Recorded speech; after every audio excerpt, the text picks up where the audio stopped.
Cuando hablamos de hemorragia de la primera mitad, Lucía, ¿cuáles eran las causas? De la primera mitad.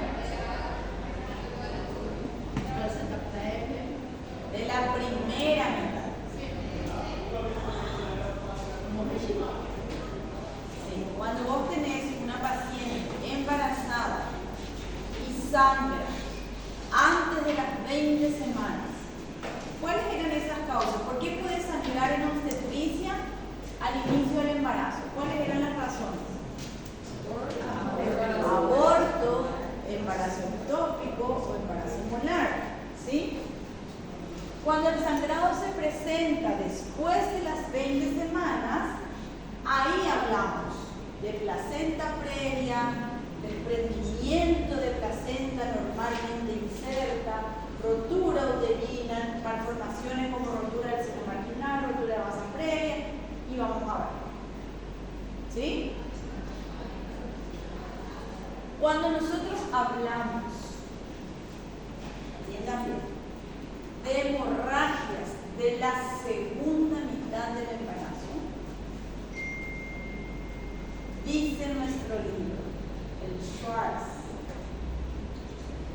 todo sangrado después de las 20 semanas es placenta previa hasta demostrar lo contrario.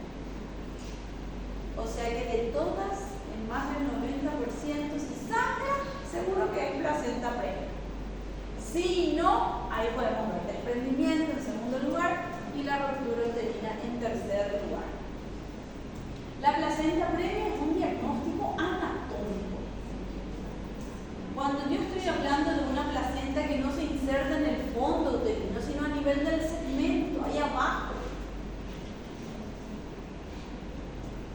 O sea que es una alteración o un trastorno en la ubicación de la placenta, un trastorno anatómico de la placenta.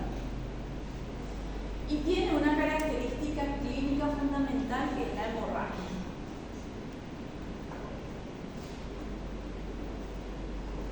Normalmente vemos una placenta que se ubica en fondo uterino, que puede ser en pared anterior o en pared posterior, pero siempre es en fondo, donde mayor es la irrigación, donde mayor es el grosor, donde mayor es el estímulo para la inserción placentaria. Vamos a ver que existen razones hormonales, fisiológicas, anatómicas, por el cual no se implanta anatómicamente o se retrasa la invasión placentaria y migra hasta el segmento uterino. No nos olvidemos que tenemos un fondo, un istmo y un cuello. Y vemos nosotros acá la placenta ubicada acá abajo, ¿sí? Incluso como un tumor previo acá del canal endocervical. Esta es la vagina. Entonces, una inserción anormal de la placenta se ubica a nivel del segmento y la característica clínica fundamental es la hemorragia. Placenta previa.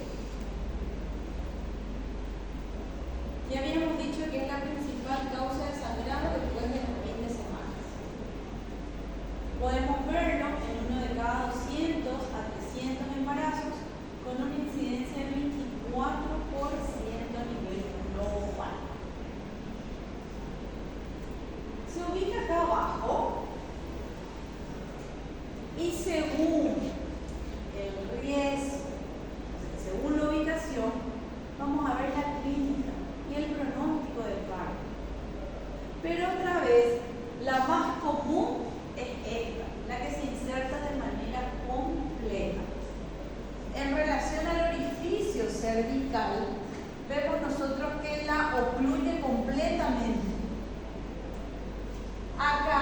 que la ocluye parcialmente. Se conoce como parcial. En este caso, llega al borde, pero no la cubre, que se conoce como marginal, al margen del canal. Y en este caso, más o menos se encuentra a 10 centímetros lateralmente, pero parte del segmento está ocupado por la placenta y se conoce como placenta previa lateral. O sea que la placenta previa puede ser total, parcial, marginal o lateral. ¿Cuál es la más común? Ella. Y vemos esto. Una placenta normalmente inserta y acá vemos una placenta previa que ocluye totalmente el orificio cervical interno. Placenta previa oclusiva total. ¿Qué es lo que pasa? ¿Por qué se produce eso? Esa es etiología incierta. Pero existe un mecanismo que dice que ocurrió una tardía aparición de la capacidad de migración del trofoblasta. ¿Se acuerdan ustedes que la placenta migra en un útero pequeño? Normalmente ocupa todo el segmento. Y a medida que el útero crece o se expande, se produce esa migración placentaria y siempre es donde más irrigación hay, en fondo uterino. Hasta las 34 semanas incluso podemos decir placenta de inserción baja, si es que no está sufriendo ese proceso de migración. Ya a las 34 semanas octa se fija. Por eso que a partir de ahí decimos placenta previa oclusiva total. Antes, inserción baja es lo que vamos a ver de qué manera describe una placenta previa. Siempre a las 26 semanas, placenta inserción baja, con la esperanza de que ese proceso de migración me lleve al fondo. Cuando existe una capacidad de fijación disminuida, por ejemplo que hay cicatrices, se hizo una miomectomía o un legrado que lesionó la pared, algo que haya algún proceso inflamatorio que hizo que no se fije, trastornos inflamatorios anatómicos que hicieron que no se fije en fondo uterino.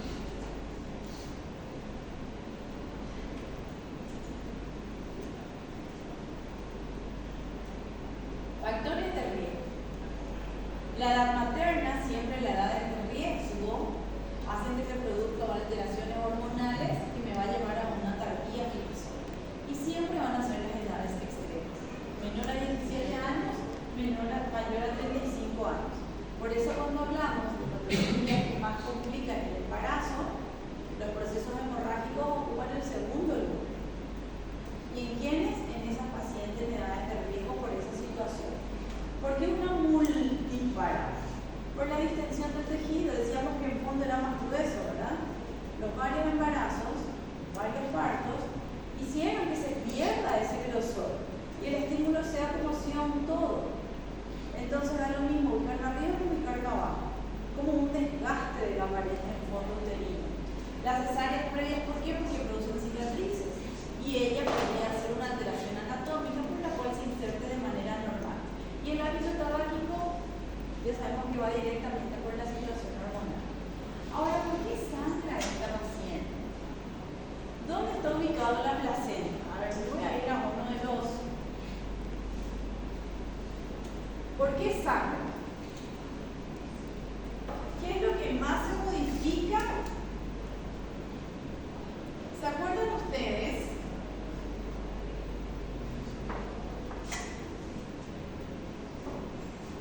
De uno de los fenómenos pasivos del trabajo de parto era, esto teníamos como una pera invertida con una cintura, ¿verdad? Una pera invertida. Y decíamos que uno de los cambios fisiológicos era que ella se expandía, se perdía la cintura para hacer un todo en el momento del trabajo de parto. ¿Y cómo se llamaba ese cambio fisiológico? Formación del segmento, ¿sí?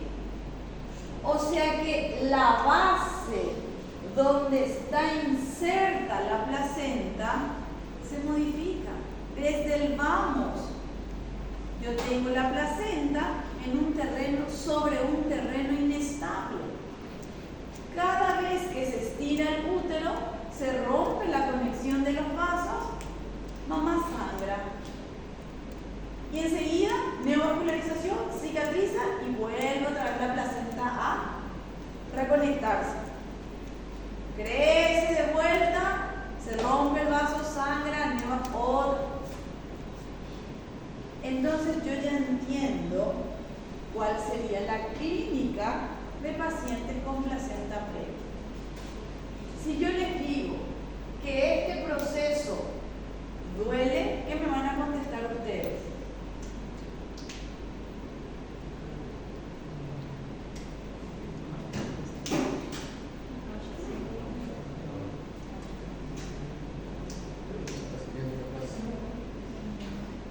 Esa es la clínica. ¿Se acuerdan que al principio yo dije en definición que es un trastorno anatómico, ¿sí? La placenta está donde no tiene que estar. Y yo ya sé por qué se manifiesta con sangrado y ya sé por qué sangra. Porque ese cambio fisiológico normal hace que ella sangre de manera intermitente, ¿verdad? La embarazada no siente que su segmento se está formando. O sea que es un proceso indoloro. Entonces la definición que le voy a agregar es un trastorno anatómico donde la placenta se inserta a nivel del segmento, cuya clínica característica, porque siempre va acompañada de sangrado que no duele. Esa es placenta previa.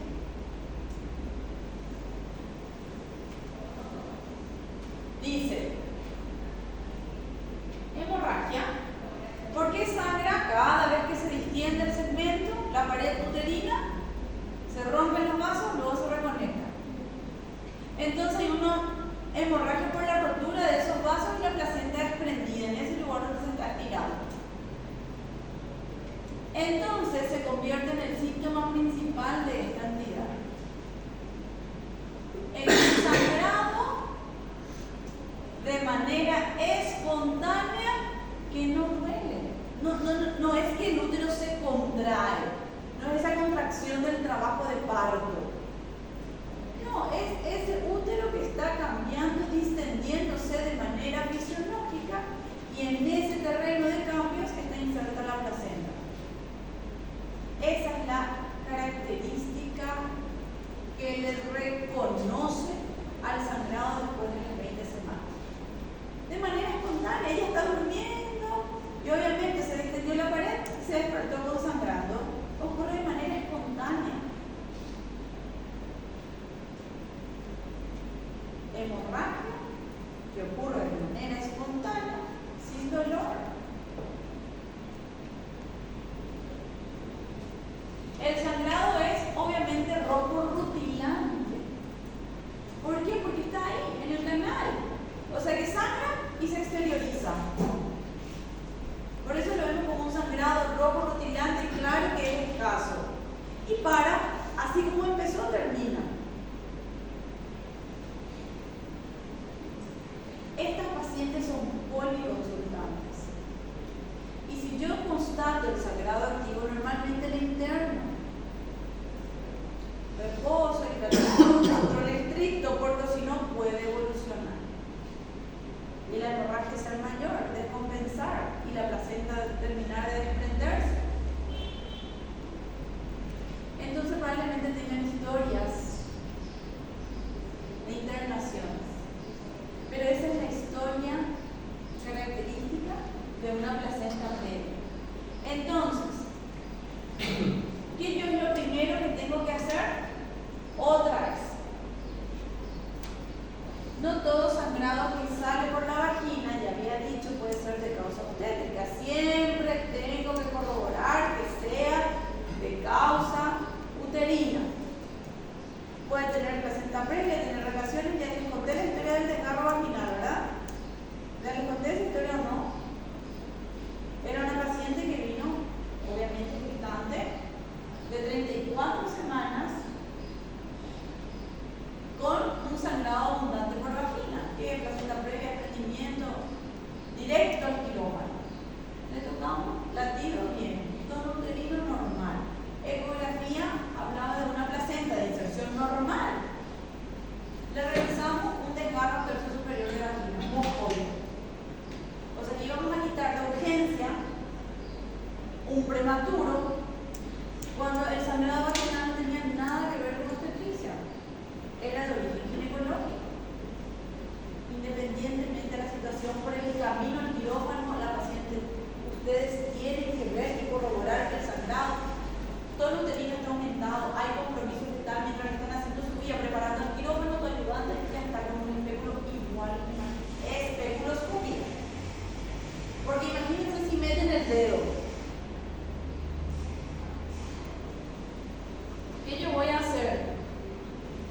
Si yo le hago un tacto vaginal,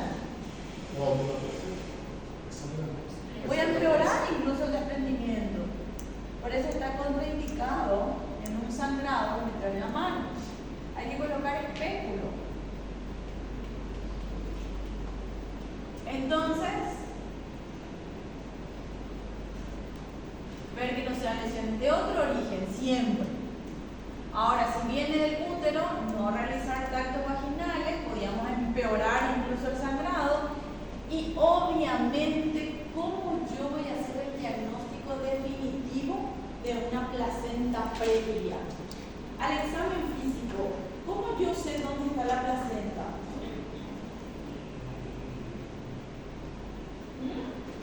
Ahora, todo obstetricia hiciste el año pasado en la sala de simulación. ¿Cómo le encontrabas a la placenta? ¿Con qué examen físico? Así tocábamos el útero y decíamos, acá está la placenta. ¿No, verdad? Imposible. No existe, nunca hicimos eso. La única manera de poder saber dónde está la placenta es ecográficamente. O sea que el diagnóstico de dónde está la placenta es ecográfico. La clínica, yo ya sé que es evidente, me va a sugerir, seguro que es placenta previa. Pero quien realmente me va a decir dónde está inserta la placenta, porque es un trastorno anatómico, es la ecografía. ¿Ok? Entonces, la ecografía me va a dar el diagnóstico de certeza. Y el siguiente párrafo es lo que yo ya le venía diciendo. La ubicación de la placenta por ecografía va a experimentar cambios hasta las 34 semanas por el proceso de migración placentaria. A partir de ahí, o está donde tiene que estar. O es previo o ya se ubicó en fondo. Yo puedo tener inserción baja a las 22 semanas y luego hacer una placenta ubicada en el fondo, normal, a las 33 semanas. Es posible. Dicen que hace una placenta previa, obviamente se está ubicando en la salida del canal. Entonces va a producir trastornos en la acomodación fetal. Probablemente me dé presentaciones pélvicas o anómalas, situaciones oblicuas, transversas, porque va a disminuir la capacidad de ubicación de ese feto. No va a poder cumplir la ley de gravedad porque el segmento va a estar ocupado.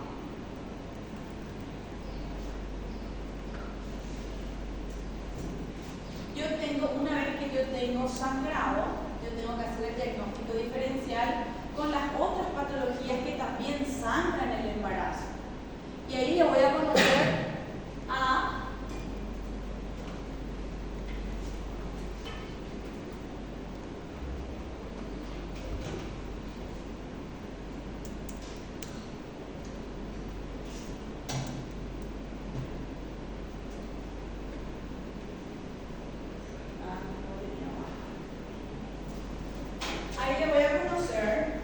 cuál era la segunda causa de sangrado en esta mitad.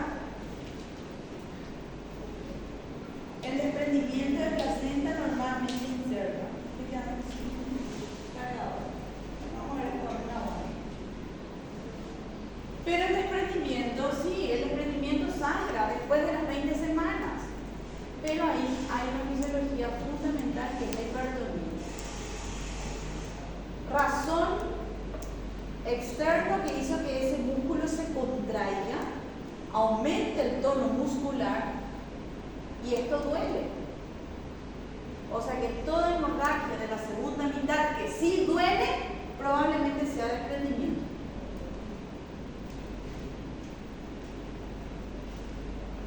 Y la ecografía evidentemente me va a hablar de una placenta que se encuentra ubicada en fondo uterino. También esa modificación del cuello produce pequeños sangrados. Sangra también la modificación cervical. Entonces yo tengo que saber si es que el sangrado es por una modificación cervical y no porque es una placenta previa o no porque son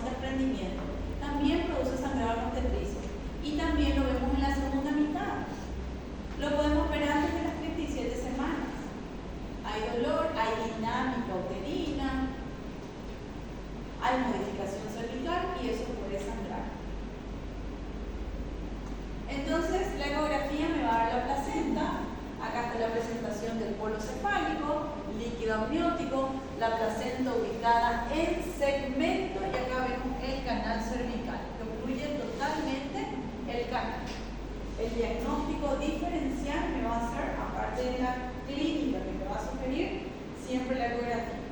Cuando hablamos de causas de muertes maternas, todavía ello es una de las causas.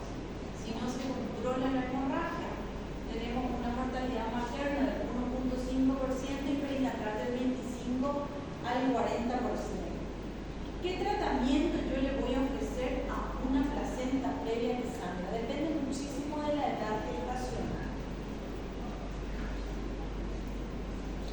El sangrado normalmente se controla de manera espontánea, cede de manera espontánea. A esa paciente con sangrado lo vamos a tener cerca. Y voy a tener las consideraciones. Probablemente va a ser un parto prematuro, entonces me voy a internar, me voy a hidratar, y si estoy dentro del rango, ¿qué consideraciones voy a tener? Podría ser neuroprotección, si es menor a 32 semanas, le podría hacer modulación pulmonar, si es menor a 34 semanas, porque probablemente tenga un parto prematuro. ¿Hasta dónde ustedes creen que llegamos con una placenta previa? ¿Cuál es el objetivo? Y dice, hasta acá llego.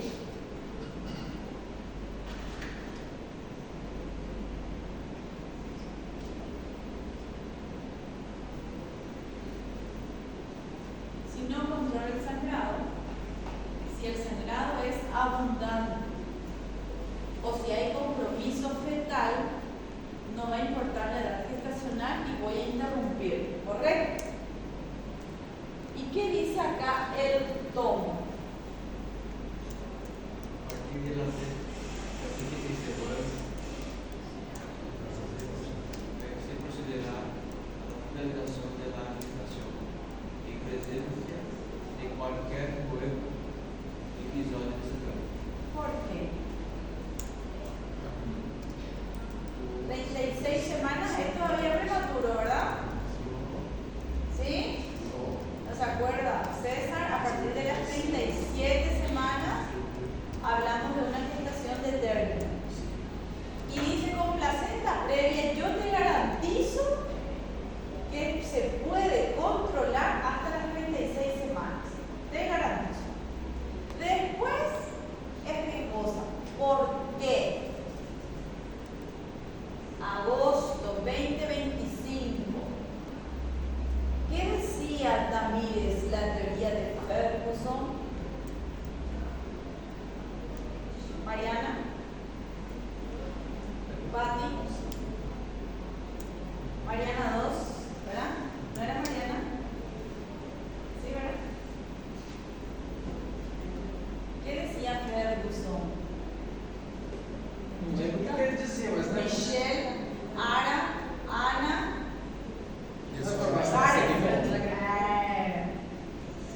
Rodrigo.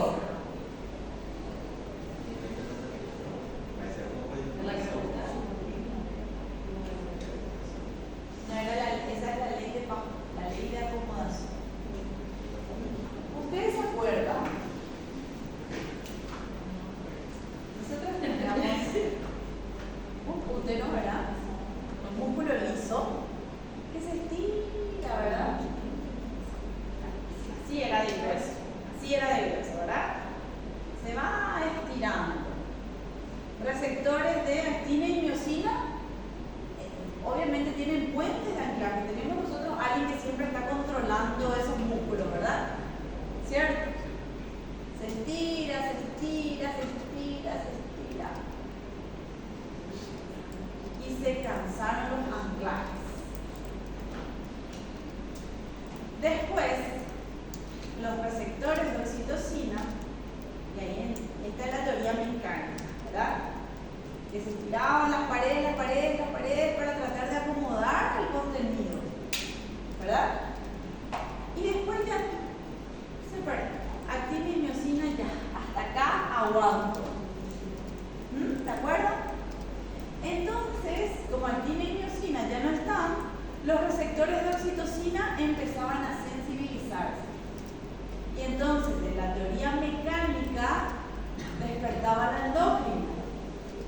Entonces, esos receptores estimulaban la secreción de oxitocina.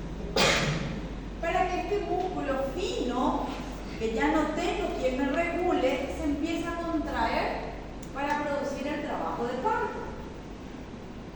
Y eso ocurría a las 36 semanas. Esa era la teoría neuromecánica endocrina de Ferber.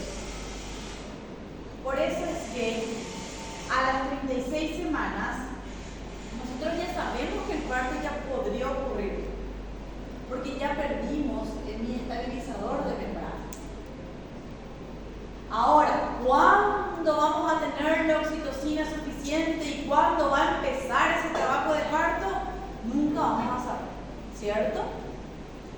Pero el riesgo es a partir de las 36 semanas.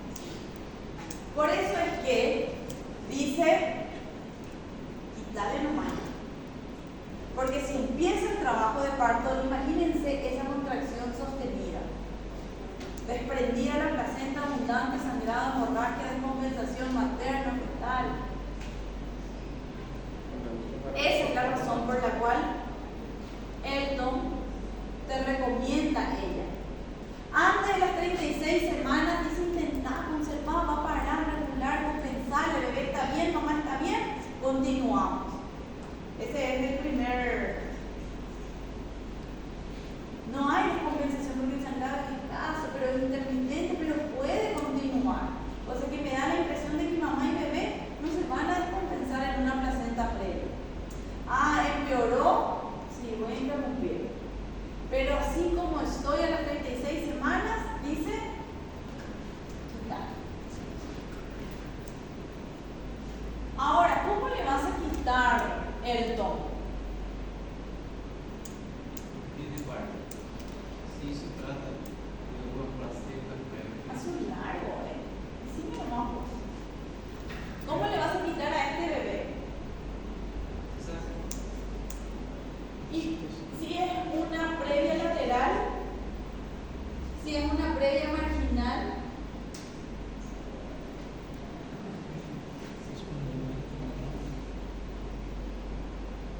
dicen que puedes intentar. Mientras puedas controlar el sangrado de esas contracciones. Pero obviamente, si no está en trabajo de parto, en una placenta previa oclusiva total, probablemente es una cesárea. Y luego aparece ella, otra causa de hemorragia de la segunda mitad. ¿Qué es? Es cuando se produce el desprendimiento de esa placenta que está bien ubicada. Ese es el desprendimiento de placenta normalmente inserta. No estamos hablando de la edad gestacional. No tiene nada que ver la edad. En el sentido de que acá estamos hablando de que tenemos una placenta ubicada normalmente que está desprendiendo. ¿Cómo ocurre ese proceso? Evidentemente se debe cuando el sangrado ocurre antes, después de las 20 semanas y antes del parto, obviamente, porque te puede dar a las 37, a las 39, a las 40. ¿Qué pasó?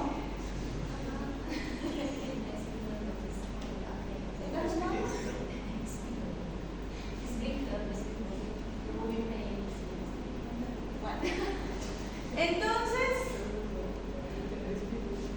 miren ustedes lo que tenemos acá. Una placenta normalmente inserta, una placenta normalmente inserta, y acá tenemos un hematoma entre la placenta y el útero. Y acá se recuerda la placenta previa. ¿Qué es lo que pasa?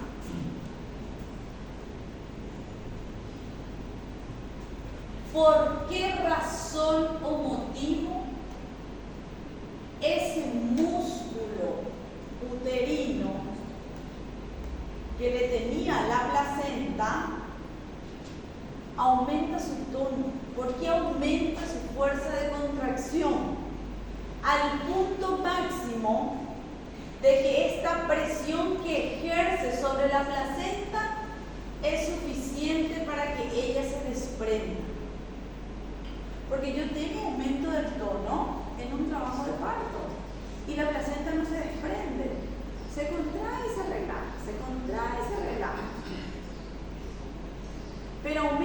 tanto la presión que ese útero, ese músculo uterino, aumenta esa fuerza de presión. Son patologías que hacen que aumente la presión intramiometrial. Y la más común son las patologías hipertensivas, que está en negrita y subrayado. Si yo hoy veo desprendimiento de placenta normalmente inserta, lo más probable es que esté relacionado con una paciente que hizo hipertensión. Pero otras situaciones que aumentan la presión, pudo haber sido embarazos gemelares o alguna enfermedad vasculopatía.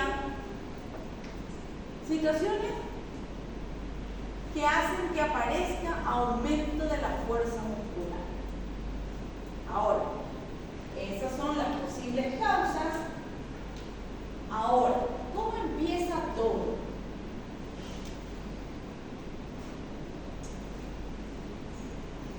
El factor denominador común que tiene que estar sí o sí, sin falta, para que ocurra el desprendimiento, es la hipertonía.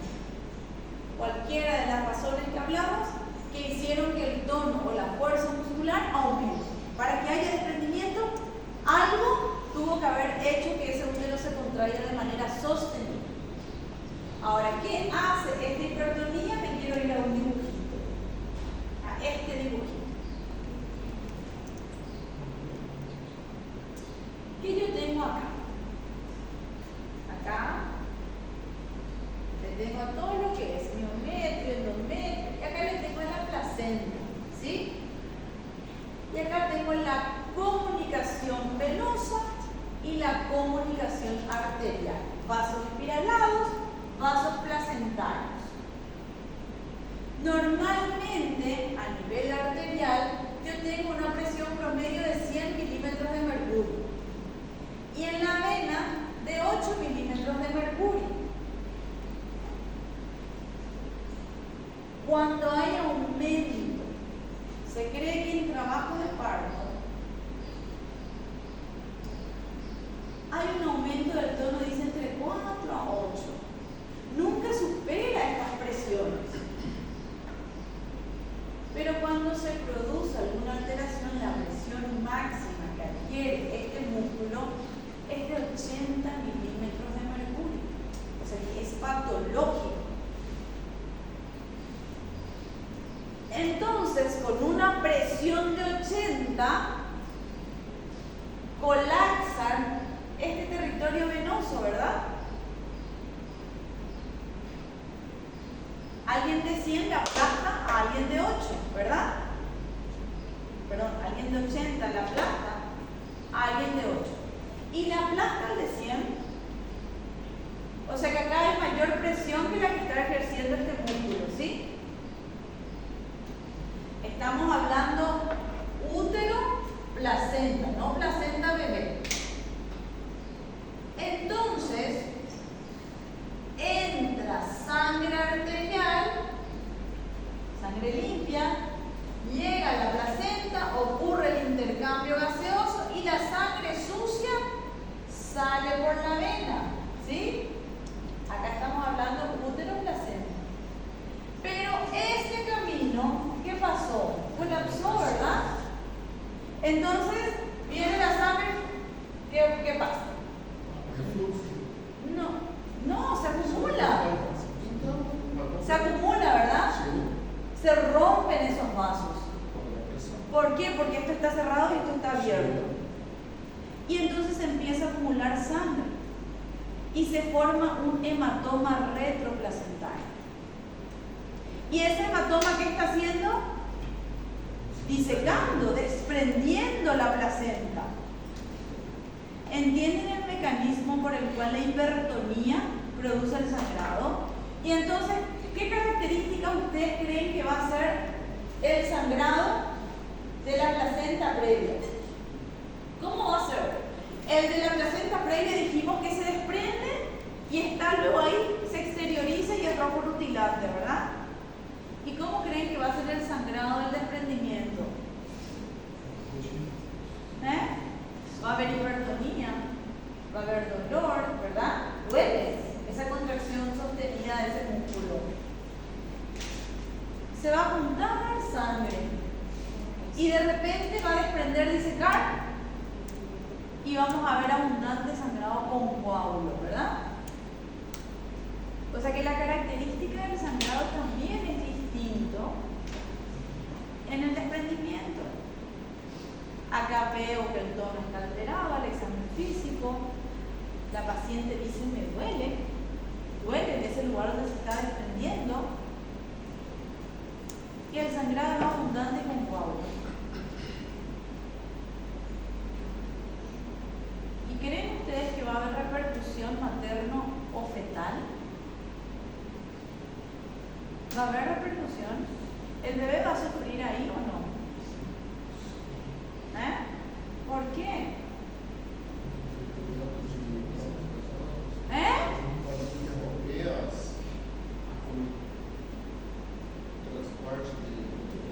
Claro, porque no está evacuando su contenido. Esa sangre venosa no está saliendo para que la sangre arterial entre.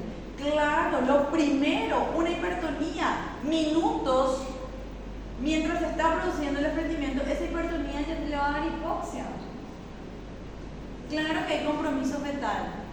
Y cuando yo llegue al quirófano con la vía y la anestesia, probablemente ya tenga muerte fetal. Y según el sangrado, yo también puedo tener descompensación materna. O sea que un desprendimiento probablemente haya compromiso fetal y materno. Y probablemente sea el único episodio. Y ya tenga que interrumpir. O sea que la clínica es diferente al de la placenta previa. ¿Sí, verdad? Claro. Sí. Entonces, tengo la hipertonía, tengo aumento del tono, aumento de presión, veo cómo colapsa mi territorio venoso y no la arterial, hay aumento de presión de capilares, lagos sanguíneos que ocasiona ¿qué cosa? El desprendimiento. ¿Qué van a pasar? Ese desprendimiento va a hacer que se acumule sangre entre la placenta y la pared uterina. Se forma el hematoma retroplacentario, empieza a disecarse las estructuras y seguir el desprendimiento. Esa es la placenta previa. El desprendimiento de la placenta normalmente inserta. ¿Qué es lo que les diseñé acá? Entonces, ¿qué características tiene un desprendimiento? Vamos, César. ¿Hay dolor? Sí. ¿Hay hemorragia? Sí. ¿Con coágulos? Sí. Y obviamente que el sangrado se exterioriza de manera tardía porque está ahí formándose el hematoma hasta que diseca todo y luego se exterioriza. Pero, sí, ya ocurre. Hay compromiso fetal. Y a veces se produce tucar. Si yo llego a tucar, tanta es la presión intraútero de esa hipertonía que se ve así, esa bolsa, obviamente no tocamos, pero si se toca, se siente la tensión de esa bolsa por la presión intraútero que está creciendo, intentando evacuar de manera brusca el contenido en un cuello que no está abierto. La triada clásica, entonces, de un desprendimiento, ¿qué sería? El sangrado, el dolor y la hipertonía.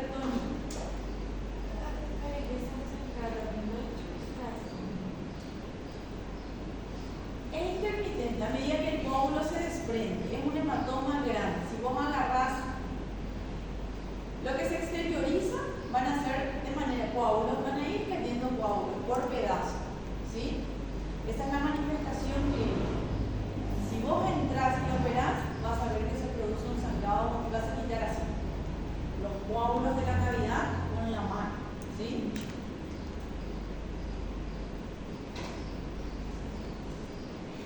Este desprendimiento, evidentemente, como el sangrado es agudo, abundante, puede producir complicaciones. Se puede despertar la cascada de la coagulación y ahí viene mi miedo. La coagulopatía intravascular diseminada que se despierta. O que se produzca un shock hemorrágico, evidentemente una falla renal por hipovolemia, o que tengamos que ir a la histerectomía. Porque yo no solamente está disecando la placenta, también está disecando ese músculo uterino. O sea que el músculo uterino también se necrosa. Y yo necesito que después de evacuar, ese músculo se contraiga para que pare el sangrado, que el globo de seguridad epinar se forme. ¿Y si necrosó? ¿Y si no se puede contraer? Voy a estar frente a una atonía uterina y necesito llegar a la histerectomía. Y existen varios procedimientos que se hacen antes de la histerectomía. Tratamientos conservadores, técnicas quirúrgicas, que se denomina como el punto de Lynch. Y varias técnicas que hacen que seamos conservadores. Nosotros mismos contraer ese útero, atar con hilo. ¿Vieron esos tirantes que se usan para sostener los pantalones? Esa misma es. Y yo estiro el tirante, entonces ese útero le contraigo con el hilo. Intentar antes de la histerectomía. Ahora, ¿cómo se maneja? ¿Qué voy a hacer ante un diagnóstico de placenta previa?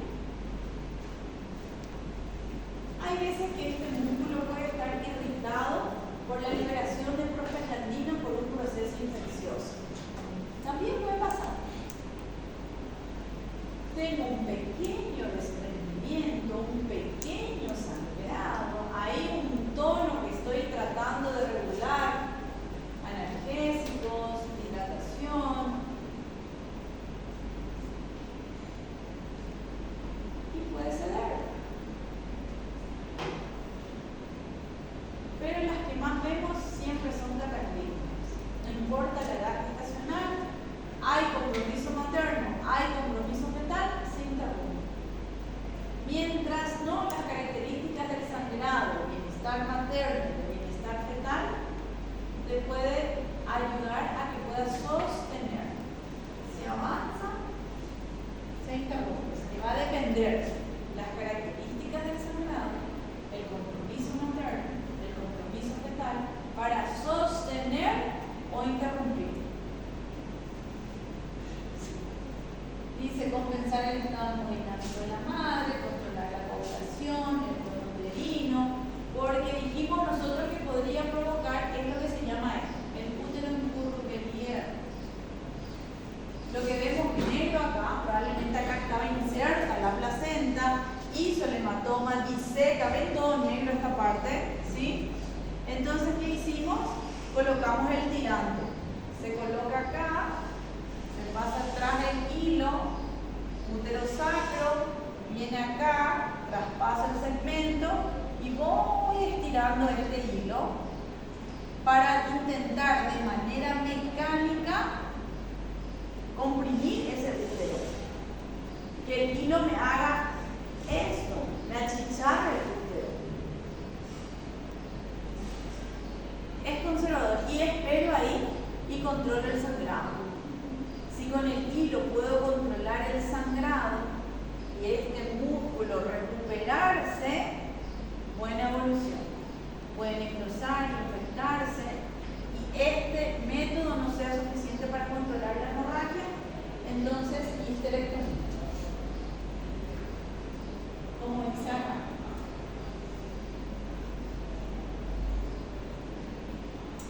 La rotura uterina, que es la tercera causa de sangrado. ¿Qué es lo que yo tengo acá? La rotura uterina es un accidente que puede ocurrir por varios motivos. Más frecuentemente, ¿dónde yo voy a ver una rotura uterina? Durante el trabajo de parto y en una paciente con una cicatriz de una cesárea previa. Por eso es que la cesárea anterior es una indicación relativa de una segunda cesárea. Lo tengo que dejar que evolucione de manera espontánea. Ese cicatrismo, un trabajo de parto. Después hay otra práctica muy común. ¿Qué es esto? Lucía, ¿vos hiciste alguna vez esto? ¿Dónde estás, Lucía? ¿Dónde estás? ¿Dónde estás?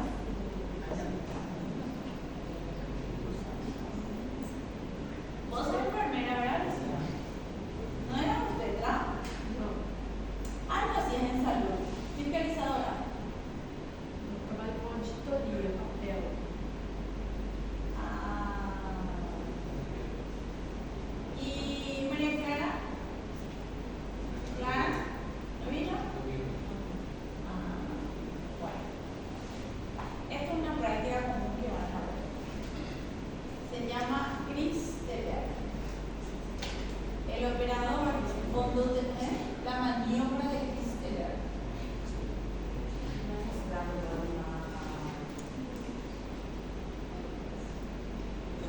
Violencia obstétrica. Ma lei c'era assegnato il periodo? Lei c'era assegnato il trattamento? No, está el bebé ahí adentro. Ah, nel parto già tempo. Sí, durante el parto se produce una distosia de hombro con N y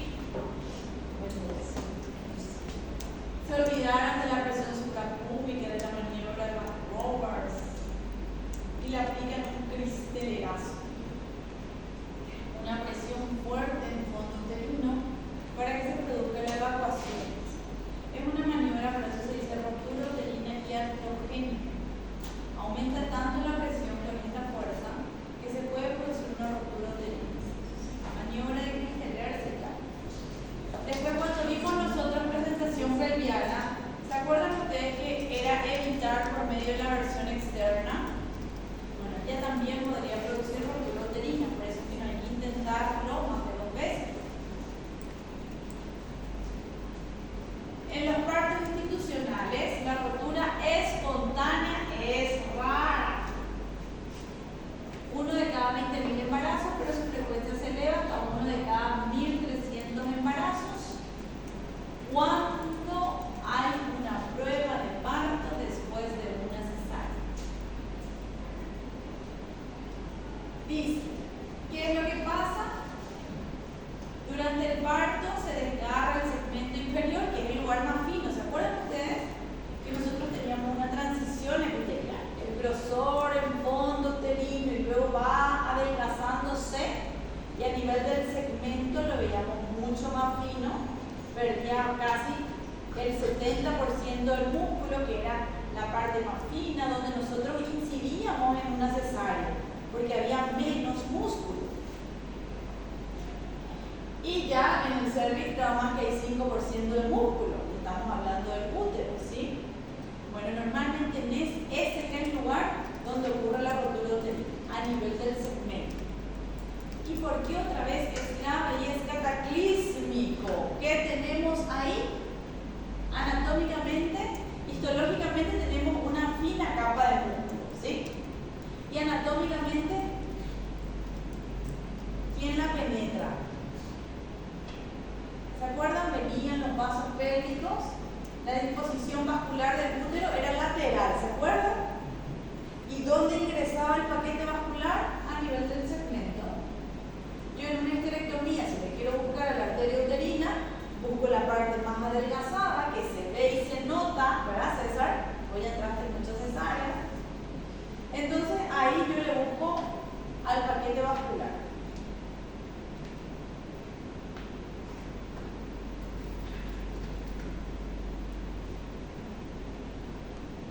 La rotura puede ser parcial o incompleta, o la rotura puede ser total.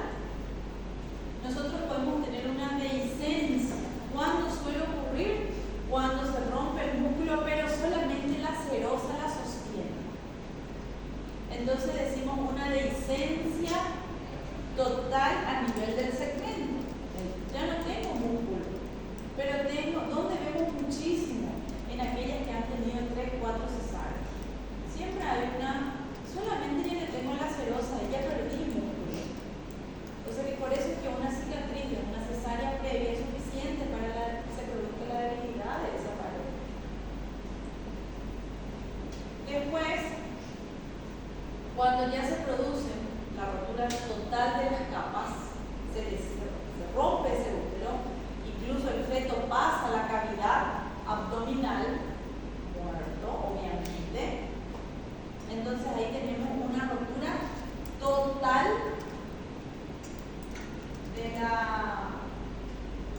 del útero. Ahora, yo necesito, a ver, ¿dónde está? Esto. Yo puedo prevenir una rotura uterina. O sea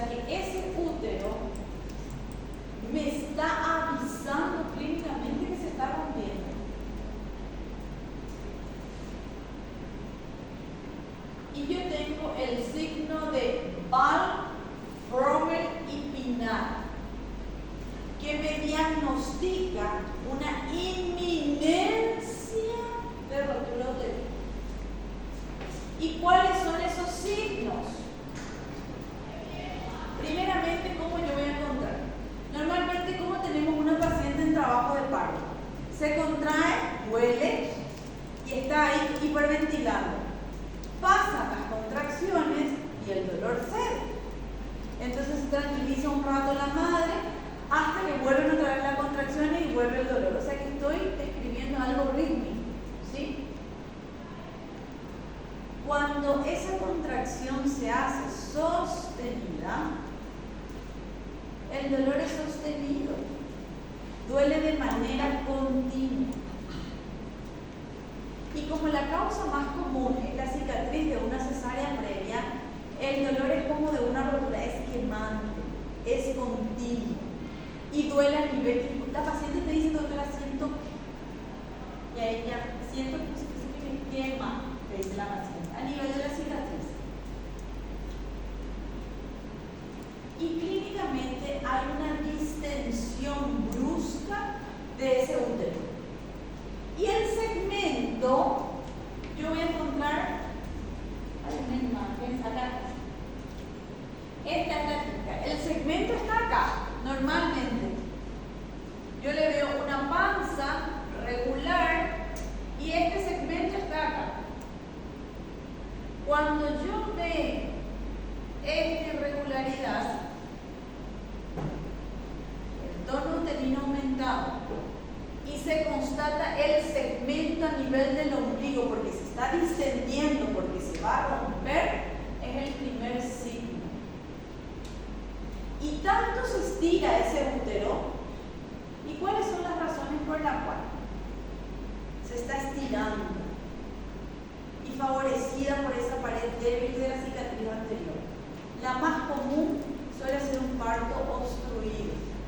Un bebé grande que está intentando salir, entonces el útero está haciendo la contracción máxima para evacuar el contenido y se llama parto obstruido, que te da un feto grande. Esa es una de las causas por la cual se produce la rotura uterina. ¿Y en quién otra vez? Favorecido en una cesárea anterior. Le estoy dando una de las razones. Tan distendido está el útero, que acá está el fondo, que el ligamento redondo se ven así como dos cuerdas tendinosas que se están hiperestirando. Y esos son los diferentes signos. Y otra vez, ese cuello uterino retraído, cianótico, por la hipertonía sangra. Se siente perfectamente y se ve. Y acá está el signo. El signo de Ball, que es la distensión, estiramiento de ese segmento inferior, y lo encuentro normalmente en la proximidad del ombligo. El signo de Ball. Segmento a nivel del ombligo. Después, el signo de Frommer, que son esos ligamentos redondos hiperextendidos. Y por último, ese cuello y ese sangrado, ese cuello cianótico y el sangrado, que es el signo de Pinard. Este signo me está avisando que ese útero se va a romper. Y es como yo les pregunto, el signo de Ball, Frommer y Pinard diagnostica una rotura uterina, un desprendimiento placentario o una inminencia de rotura uterina. ¿Qué te diagnostica Ball, Frommer y Pinard? También es una inminencia de rotura uterina. Inminente, que va a llegar, ¿entendés? No que ya llegó. Decíamos que la paciente tenía un dolor intenso, un dolor sostenido, porque esto duele. Entonces, ¿qué yo hago? Intento relajar ese útero, intento diluir la oxitocina, puedo hacer incluso útero inhibidores para disminuir la tensión, relajar ese útero. Y después viene una tensa cara. Por fin la paciente se relajó. Terminó el dolor. 5 minutos después empieza dificultad respiratoria, taquicardia, hipotensión, y cuando yo busco latido no hay bebé. Tacto, no hay contenido, no hay cabeza, no hay nada. Entonces eso me está diciendo que la rotura uterina se produjo. Se rompió ese útero. ¿Se pudo haber relajado? Claro que sí. El tono volvió, el latido cardíaco fetal es normal, yo tacto y encuentro todo normal. Pero esa calma que viene después de esta tormenta puede significar también una rotura uterina consumada. Por eso enseguida cuando llegó la calma, cerciorarnos. ¿Por qué calmó? ¿Ya porque se rompió o porque se relajó? ¿Verdad? Aquí que la muestra de taquicardia. Claro, imagínate, se rompió ese útero. La arteria uterina está desgarrada. Sí, va a entrar en shock. Entonces, ante una amenaza, tomar las medidas. Primeramente, diagnosticar por qué se va a romper. O fue un parto prolongado, o es un feto grande para la madre. Reconocer la causa. ¿Qué me llevó a esa hipertonía? O puede ser de manera iatrogénica. Se me fue la oxitocina. También puede ser. Entonces, si se me fue la oxitocina, la voy a diluir y punto. Y luego vuelvo otra vez a lo mismo. Si es un bebé grande, interrumpo el parto por cesárea. Reconocer la causa que la produce ante una amenaza. Obviamente, si se produce la rotura, es quirúrgico, entra de urgencia.